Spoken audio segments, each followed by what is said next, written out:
Alors, j'ai cette chance, en tout cas, de partager la parole ce matin. Et le titre que j'ai choisi, c'est « Créer pour être aimé ». Ça tombe bien, hein? D'accord? Comme vous avez dit tout à l'heure, Dieu vous aime. D'accord? Et il l'a prouvé en faisant de vous son habitation par son esprit. D'accord? Et dans 1 Thessaloniciens, il est dit, au chapitre 1, « Car nous savons, frères et sœurs, que Dieu vous a choisi, vous qui l'aimez. » C'est pas moi qui le dis, c'est la parole de Dieu qui vous dit qu'il vous aime. Alors croyez-le, d'accord? Ce matin, on va voir 3 points ensemble ce matin. Le premier point, c'est découvre l'amour du Seigneur pour toi en apprenant à le connaître. C'est une des choses qu'il faut faire. Et le connaître et connaître son amour pour toi, c'est le point de départ de la vie chrétienne. Pour vivre vraiment une relation d'intimité avec lui. Est-ce que vous êtes d'accord avec moi? Cela ne dépend pas de lui, mais de toi, car il t'a créé pour t'aimer avant tout. Et tu dois découvrir cet amour à travers des moments d'intimité avec lui et par les révélations de sa parole. Souvent, beaucoup de chrétiens n'ouvrent pas leur Bible. Comment on peut avoir des révélations du Seigneur? Alors, si vous le cherchez vraiment dans sa parole, c'est sûr et certain que vous allez trouver ce que Dieu veut vous dire. Mais la première chose qu'il va vous dire, c'est qu'il vous aime avant tout. Et cet amour te rendra libre. Cela te permettra de ne pas te laisser te détourner de lui par les choses du monde qui sont éphémères. Les choses du monde sont éphémères. Mais ce qui compte avant tout quand on est chrétien, c'est que Dieu nous aime. Amen. Et j'aime bien cette phrase où il dit « Jésus est l'amour du Père pour toi ». Je répète cela. Jésus est l'amour du Père pour toi. Et tu dois en prendre possession pour vivre le bonheur parfait. Tu dois en prendre possession de cette révélation que Jésus-Christ est l'amour du Père pour toi. Pourquoi je dis ça? Parce que dans Philippiens 3, l'apôtre Paul nous dit, écoutez bien ce que l'apôtre Paul nous dit, « Connaître le Christ Jésus, mon Seigneur, voilà le plus important. » Connaître le Christ Jésus, mon Seigneur, il a dit. D'accord? À mon avis, tout ce qu'on gagne, ce n'est rien à côté de cette connaissance. Pour lui, j'ai tout abandonné, nous dit l'apôtre Paul, pour gagner le Christ et pour être uni à lui. Je considère toutes les choses comme des ordures. L'apôtre Paul ne regardait qu'à Christ et c'est ça qui fait toute la différence. Et pour avoir cette vie de qualité en Christ, laisse le Seigneur avoir une place exceptionnelle dans ton cœur pour comprendre combien il t'aime. La relation d'intimité entre l'époux et l'épouse fait toute la différence. Il ne faut pas oublier que vous êtes l'Église. Vous êtes l'épouse de Christ, l'Église. Amen. Et là encore, dans Éphésiens 3, l'apôtre Paul nous dit que Christ habite dans votre cœur par la foi. C'est ça qui va faire toute la différence. Il dit, enraciné, solidement fondé dans l'amour, vous serez ainsi à même de comprendre avec tous ceux qui font partie du peuple de Dieu. Peuple saint, vous êtes le peuple saint de Dieu. Amen. Combien l'amour de Christ est large, long, élevé et profond. Oui, vous serez à même de connaître cet amour qui surpasse tout ce qu'on peut connaître et vous serez ainsi remplis de toute plénitude de Dieu. Vous savez, le mot plénitude, synonyme de plénitude, c'est épanouissement de soi. Vous devez vous épanouir dans le Seigneur. C'est ce que Dieu veut, en tout cas pour vous, en tout cas. Et une des choses qu'on ne doit pas oublier, c'est que Dieu nous aime et qu'il nous a choisis dans le Christ pour être ses enfants. Est-ce que vous le croyez ce matin? Amen. C'est pour cela que nous devons le remercier en le donnant la louange de nos cœurs et en dépit de tout ce qui se passe autour de nous. Souvent, quand on n'est pas bien, on oublie de crier à lui. Et c'est ce qu'il veut avant tout. Qu'on puisse crier à lui pour qu'il nous donne vraiment son amour, qui libère en tout cas. Laisse le Seigneur prendre contrôle de ta vie dans les bons et les mauvais moments pour te donner un repos. C'est ce que le Seigneur veut. Il veut te donner un repos surnaturel. Pas un repos naturel, mais un repos surnaturel pour que tu puisses vivre vraiment selon sa grâce. Laisse le Seigneur en toi, laisse-le régner en toi en lui donnant toute la gloire qu'il mérite. C'est ce qu'il veut avant tout. Le Seigneur veut que tu lui donnes toute la gloire qu'il mérite. Et dans Éphésiens 1, il est dit, béni soit Dieu, le Père de notre Seigneur Jésus-Christ, car il nous a comblés de toute bénédiction de l'Esprit dans le monde céleste en raison de notre union avec Christ. En lui, écoutez bien ce que la parole de Dieu dit ce matin. En lui, avant de poser les fondations du monde, il nous avait choisis pour que nous soyons saints et sans reproche devant lui. Puisqu'il nous a aimés, il nous a destinés d'avance à être ses enfants qu'il voulait adopter par qui? Par qui? Par Jésus-Christ. Voilà ce que, dans sa bonté, il a voulu pour nous afin que nous célébrions la gloire de sa grâce qu'il nous a accordée en son Fils bien-aimé. Amen. Mes amis, Dieu veut qu'on se réjouisse vraiment de la vie qu'il nous a offerte en Jésus-Christ en lui donnant toute la gloire. C'est ce qu'il veut en tout cas. Qu'on se réjouit en Christ parce que Christ habite en nous par son esprit. Ce matin, remercions notre Dieu en célébrant la gloire de sa grâce qu'il nous a accordée en son Fils bien-aimé. Je voudrais qu'on déclare tous ensemble notre gratitude et notre reconnaissance envers sa grandeur et l'amour qu'il a pour nous. Et on pourrait tous dire ensemble, Seigneur Tout-Puissant, béni soit ton merveilleux nom. On va dire ensemble, Seigneur Tout-Puissant, béni soit ton merveilleux nom. Amen. Sois glorifié, sois exalté, sois élevé. Et on pourrait déclarer aussi, je déclare qu'il est mon Seigneur. Encore une fois, je déclare qu'il est mon Seigneur. Je déclare qu'il est mon Père et qu'il m'aime. Amen. Est-ce que vous le croyez? Ah, c'est bon ça. Amen. Le deuxième point que je voudrais soulever avec vous, en tout cas, c'est comment stimuler cet amour. Comment stimuler cet amour? Premièrement, stimuler cet amour par l'esprit à travers une vie de dépendance. C'est ce qu'on doit faire en tout cas. On doit apprendre à stimuler cet amour à travers une vie de dépendance en tout cas.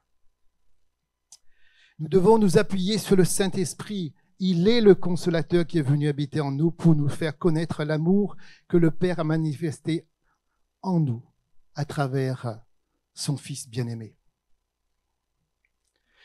Écoutez bien ça. Nous sommes cette demeure où Dieu vit par son esprit. Je répète, nous sommes cette demeure où Dieu vit par son esprit. Cette demeure doit grandir dans la reconnaissance, pas dans la connaissance, mais dans la reconnaissance. Dans la connaissance aussi, bien sûr, mais dans la reconnaissance pour marcher dans la sainteté et dans la victoire. C'est comme cela que notre Père veut qu'on l'honore. Notre Père veut qu'on l'honore quand nous marchons vraiment dans la reconnaissance. C'est comme ça qu'on honore le Père. Il est venu, il s'est donné à la croix, il est venu habiter en nous par son esprit. Et c'est à nous aujourd'hui de l'honorer. Amen. Vous savez, nous sommes nés de nouveau en lui. Ça veut dire que nous sommes ces enfants qui doivent vivre de révélation en révélation pour grandir en maturité dans sa connaissance. Nous devons vivre et grandir de révélation en révélation pour grandir en maturité. C'est comme ça qu'on va grandir. Il faut qu'on aille le chercher par l'Esprit. L'Esprit de Dieu habite en nous pour cela. Amen. Et j'aime bien ce verset dans Éphésiens 2. Écoutez bien ce que la parole de Dieu dit, en tout cas pour vous. Dieu vous a intégrés à l'édifice qu'il construit sur le fondement que sont les apôtres, ses prophètes, et dont Jésus-Christ lui-même est la pierre principale. En lui, toute la construction s'élève bien coordonnée afin d'être un temple saint dans le Seigneur et uni à Christ. Vous avez été intégrés ensemble à cette construction pour former une demeure où Dieu habite par l'Esprit. Vous êtes un temple saint où Dieu habite par l'Esprit. Est-ce que vous êtes d'accord avec moi? On pourrait acclamer le Seigneur pour ça.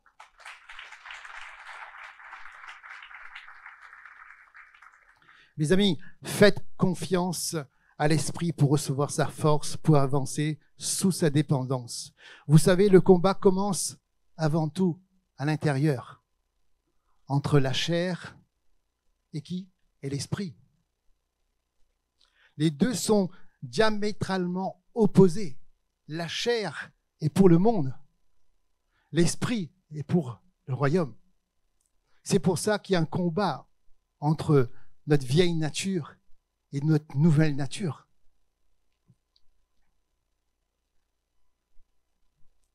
Et si vous suivez l'Esprit, vous marcherez dans sa présence et vous recevrez sa faveur surnaturelle. C'est ça qui fera toute la différence. Vous allez recevoir sa faveur surnaturelle pour faire toute la différence. Il ne faut pas oublier ce que Jésus a accompli pour vous, pour que vous puissiez devenir citoyen du royaume. Il est mort à la croix. Il s'est donné en sacrifice pour que vous puissiez devenir enfant de Dieu. Alors marchez en nouveauté de vie dans sa victoire. Pas dans la victoire, mais dans sa victoire parce qu'il a déjà tout accompli à la croix. Est-ce que vous le croyez? Et là encore dans Galates 5, extraordinaire verset en tout cas, qu'est-ce que Galates 5 nous dit? Galates 5 nous dit, je vous dis donc ceci, menez une vie dans la dépendance du Saint-Esprit et vous n'obéirez pas aux désirs qui animent l'homme livré à lui-même. Car ces désirs sont diamétralement opposés à ceux de l'Esprit. Et l'Esprit a des désirs qui s'opposent à ceux de l'homme livré à lui-même. Ça veut dire que la vieille nature combat l'Esprit qui est en nous. Par sa grâce, cherchez la connaissance de notre Seigneur pour arriver à un stade de maturité pour manifester sa plénitude, en tout cas. Pour cela, il faut apprendre à se revêtir, pas mal. Pour cela, il faut apprendre à se revêtir de l'homme nouveau qui doit se renouveler avec l'aide du Saint-Esprit par sa parole. C'est comme ça que vous allez grandir de gloire en gloire, en tout cas. Amen. Dans 1 Corinthiens, ce matin, je veux vraiment vous ramener vers la parole, avant tout. Parce que la parole est quoi? La parole est la vie. La parole est vivante. Et si vous prenez la parole, vous allez vivre de gloire en gloire. D'accord? Et là, dans 1 Corinthiens, il est dit, ne savez-vous pas que votre corps est le temple du Saint-Esprit? Dis à ton voisin, ton corps est le temple du Saint-Esprit. Dis-le. Voilà, c'est ça. C'est ça. Ne savez-vous pas que votre corps est le temple du Saint-Esprit qui est en vous, que vous avez reçu de Dieu et que vous ne vous appartenez point à vous-même, car vous avez été rachetés à un grand prix. Alors glorifiez donc Dieu dans votre corps et dans votre esprit qui appartiennent à Dieu. Écoutez ce dernier verset. Glorifiez donc qui? Glorifiez donc Dieu dans votre corps et dans votre esprit qui appartiennent à qui? Amen. Amen. Amen, amen, amen, amen. Vous savez, une manière de réjouir le cœur du Père, c'est de te laisser conduire par l'esprit de vérité. C'est comme ça que tu vas réjouir le cœur du Père. Tu te laisses conduire par l'esprit de vérité qui est venu habiter en toi quand tu as décidé par la foi de faire de Jésus-Christ le Seigneur de ta vie. C'est ça qui fait toute la différence. Laisse-le renouveler ton esprit par la parole de vérité. En tout cas, c'est ça. Si tu laisses le Saint-Esprit travailler pour toi, tu vas grandir de gloire en gloire, en tout cas. Dans Galates 5, il est dit, écoutez bien ce que la parole de Dieu dit en tout cas. Vous, frères et sœurs, on parle de vous, hein? La parole de Dieu parle de vous, gloire à Dieu pour ça. Vous, frères et sœurs, vous avez été appelés à la liberté, mais cette liberté ne doit pas être une excuse pour vos désirs mauvais. Au contraire, mettez-vous au service les uns des autres avec amour. C'est pourquoi je dis, laisse le Saint-Esprit conduire votre vie, ainsi vous ne suivrez pas vos désirs mauvais, nous dit l'apôtre Paul. Mais si l'Esprit Saint vous conduit, vous ne dépendez plus de la loi. Au contraire, voici ce que l'Esprit Saint produit. Amour, joie, patience, bonté, service, confiance dans les autres, douceur, maîtrise de soi. Puisque l'Esprit Saint nous fait vivre, laissons-nous conduire par cet Esprit. Ce matin, on pourrait dire ensemble, précieux Saint-Esprit, s'il te plaît, donne-moi beaucoup plus de ton amour, beaucoup plus de ta joie, beaucoup plus de ta paix, beaucoup plus de ta patience, beaucoup plus de ta bonté, beaucoup plus de ta douceur et beaucoup plus de ta sagesse pour vivre ma vie chrétienne. Amen. Amen. Deuxièmement, toujours dans le deuxième point, stimule cet amour par sa parole pour apprendre de lui, pour avoir aussi cette vie de gratitude. Nous pouvons, écoutez bien ça, nous pouvons et nous devons nous appuyer sur sa parole en la mettant en pratique, car elle est source de vérité pour découvrir ses intentions à notre égard et pour apprendre à marcher dans sa gloire. C'est comme ça qu'on va pouvoir marcher dans sa gloire. C'est en prenant ce que la parole de Dieu à nous donner, et en le gravant sur notre cœur, et en le mettant en pratique. Amen. La parole est vivante avant tout. Elle est source de vie. Laisse-la vous libérer. La parole de Dieu libère, mes amis. C'est pour cela qu'il faut la méditer jour et nuit. C'est pour ça qu'il faut la manger. Amen.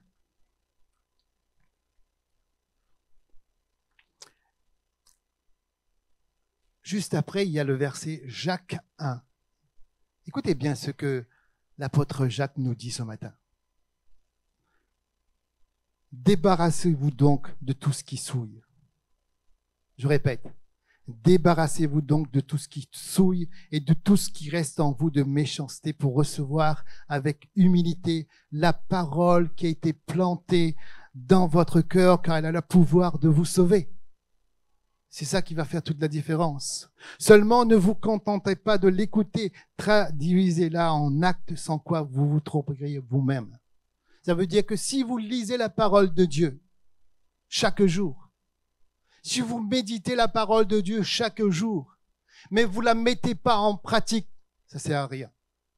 Mais si vous commencez à mettre en pratique la parole de Dieu dans votre cœur, ça va guérir votre cœur.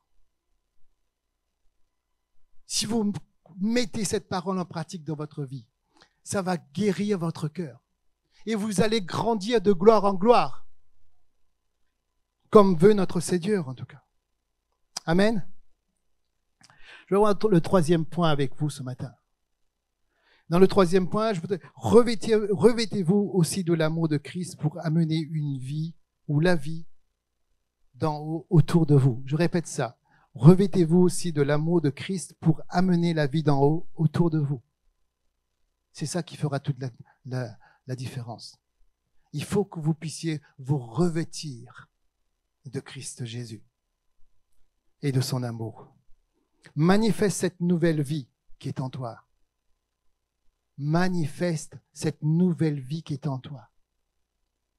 en mettant en pratique ses recommandations. Laisse le Seigneur, écoutez bien, laisse le Seigneur changer ton cœur pour que tu puisses l'honorer par le fruit de l'Esprit.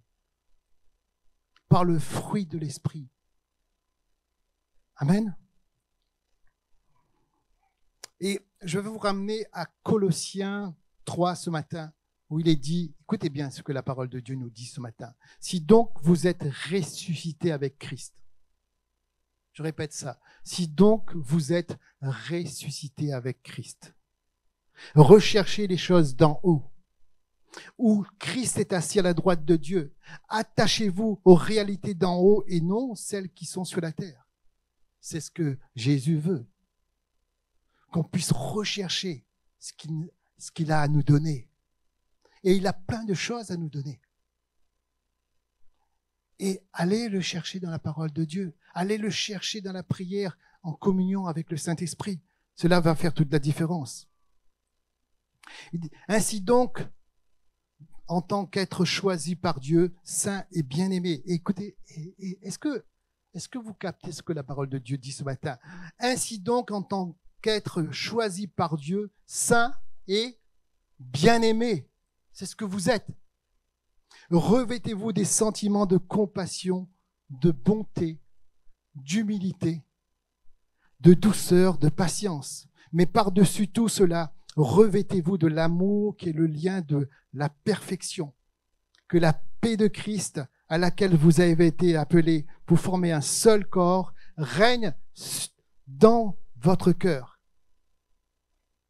Et soyez toujours reconnaissants. Tout ce que vous faites, faites-le de tout votre cœur, comme pour le Seigneur et non pour les hommes. Ça veut dire beaucoup de choses. Ça veut dire que vous soyez seul chez vous, que vous soyez en compagnie, que vous soyez dans votre lieu de travail, que vous soyez sur la route. Imitez Christ. Soyez des petits Christ. C'est ça qui fera toute la différence. Il faut que les gens puissent voir Christ en vous. Il faut que les gens puissent voir Christ en vous. Que vous puissiez dégager son parfum. Que vous puissiez vraiment dégager son amour. Et c'est ça qui fera toute la différence. Dis avec moi, Seigneur Tout-Puissant, ce matin, je veux me revêtir des sentiments de compassion, de bonté, d'humilité, de douceur, de patience. Mais par-dessus tout cela, je veux me revêtir de ton amour. Amen. Alléluia. N'oubliez pas ce que la parole vous enseigne. Donner, c'est recevoir. Vous savez, Dieu vous a donné son amour. Il vous a donné son amour, pas pour faire joli. Hein. Il vous a donné son amour pour que vous puissiez le redonner aux autres. Pourquoi? Parce que vous êtes son corps sur la terre. Vous êtes son corps sur la terre.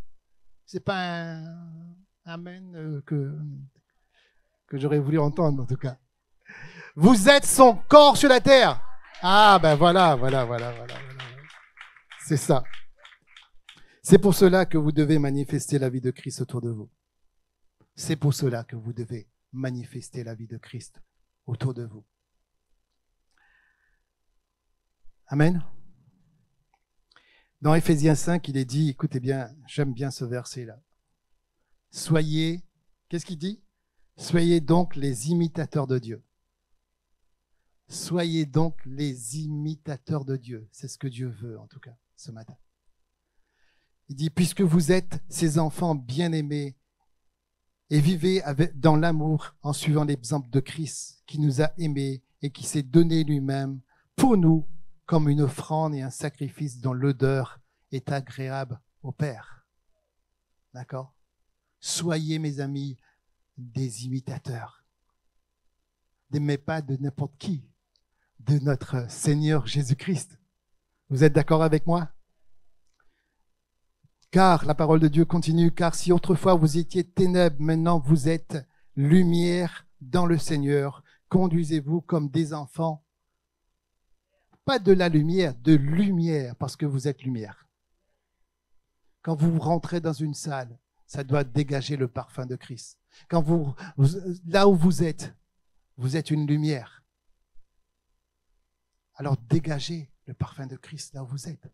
Donnez de l'amour, donnez de la paix, donnez de la joie.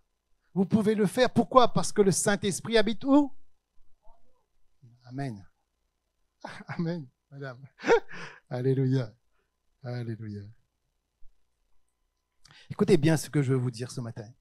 Vous êtes les bien-aimés de Dieu. Vous êtes d'accord avec moi? Le monde ne connaît pas l'amour de Dieu. Vous êtes toujours d'accord avec moi? Mais Jésus a fait de vous son corps pour que vous puissiez faire connaître cet amour au monde. Jésus a fait de vous son corps pour que vous puissiez faire connaître l'amour de Dieu au monde. Pourquoi? Parce que vous êtes son corps. Amen.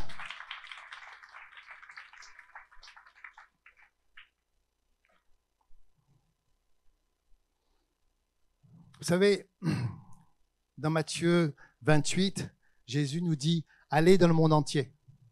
Faites de tous mes disciples. Baptisez-les au nom du Père, au nom du Fils, au nom du Saint-Esprit. Mais souvent, on oublie la phrase qui vient après. Et cette phrase dit, enseigne-leur à mettre en pratique tout ce que je vous ai prescrit. Et il sera avec vous jusqu'à ce qu'il revienne par son esprit. Enseigne-leur ce que je vous ai prescrit. C'est pour cela que vous devez méditer la parole de Dieu et le graver sur votre cœur. Et au moment voulu, le Saint-Esprit se servira de vous pour le faire ressortir, pour toucher quelqu'un qui ne connaît pas Dieu. Amen. Alléluia.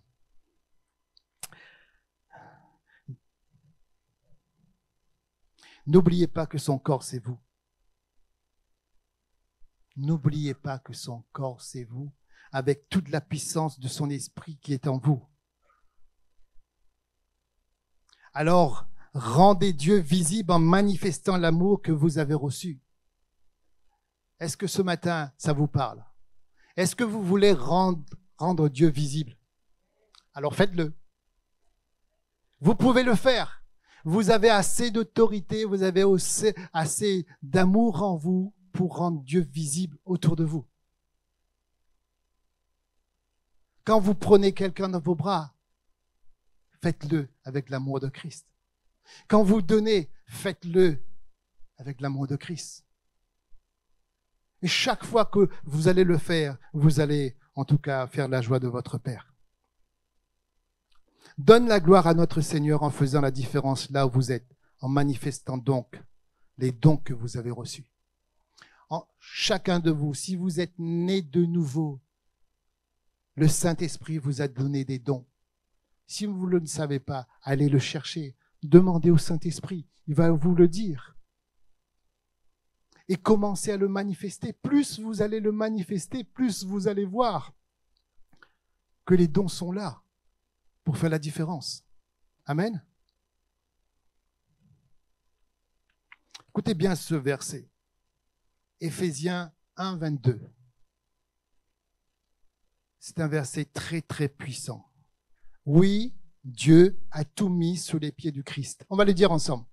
Oui, Dieu a tout mis sous les pieds du Christ. Il a mis le Christ au-dessus de tout et il l'a donné comme tête à l'Église. L'Église est le corps et en elle, le Christ est totalement présent, lui en qui Dieu habite totalement.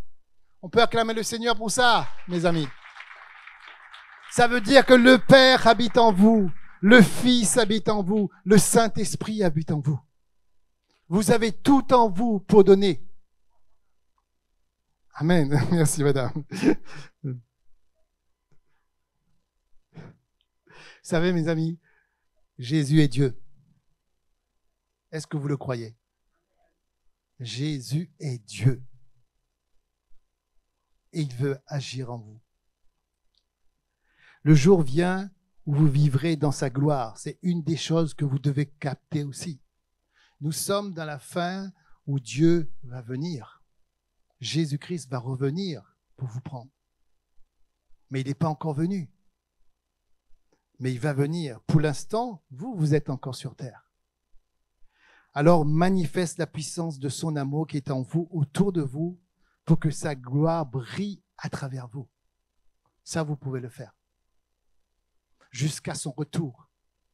Briller de gloire en gloire.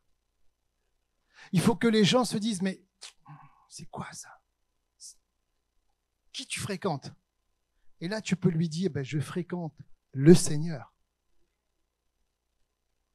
Quand tu pries pour quelqu'un, crois que Dieu prie à travers toi.